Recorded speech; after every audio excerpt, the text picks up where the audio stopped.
Côte d'Ivoire, Alassane Ouattara est omnibulé par la peur de voir Laurent Gbagbo libre. Plus de détails après le générique. Avant de commencer, n'oubliez pas de vous abonner et d'activer la cloche de notification, car cela va vous permettre de ne plus manquer les prochaines vidéos.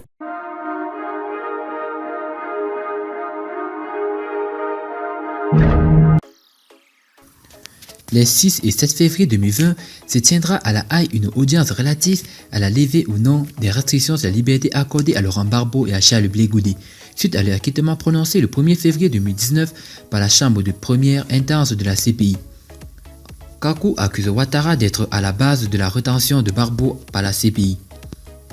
Un an après le acquittement par la Cour pénale internationale, en abouillé CPI, Laurent Gbagbo et Charles Blé Goudé seront à nouveau devant les juges de la CPI, mais cette fois de la chambre d'appel. C'est jeudi 6 et vendredi 7 février 2020, dans le cadre du réexamen des conditions de la mise en liberté par la CPI. Avant ce rendez-vous décisif, Niambo Kakou, candidat malheureux à l'élection présidentielle 2015, s'est élevé contre la main cachée du chef de l'État ivoirien Alassane Ouattara derrière le maintien de Laurent Gbagbo loin de la Côte d'Ivoire. Généralement, la justice juge les coupables ou des soupçonnés coupables malheureux pour une fois dans l'histoire. Une juridiction sans tête à juger deux personnes déclarées innocentes. Un véritable paradoxe judiciaire.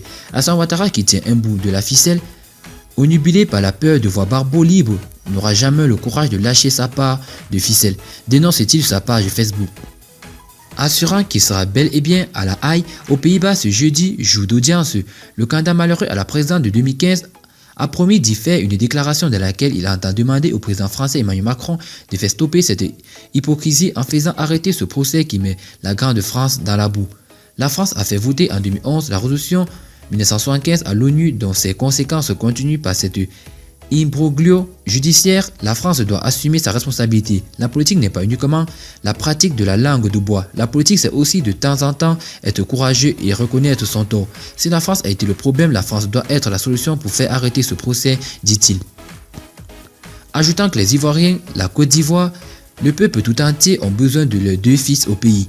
Je demande pour les élections 2020 que tous ceux qui aspirent à être candidats puissent l'être. Je vais parler de Laurent Gbagbo, de Bédié, de Soro, pour une fois de l'avis de la Côte d'Ivoire. Ces élections doivent être plurielles et que le peuple de Côte d'Ivoire choisisse son président, a conseillé Niambo Kakou à Alassane Ouattara.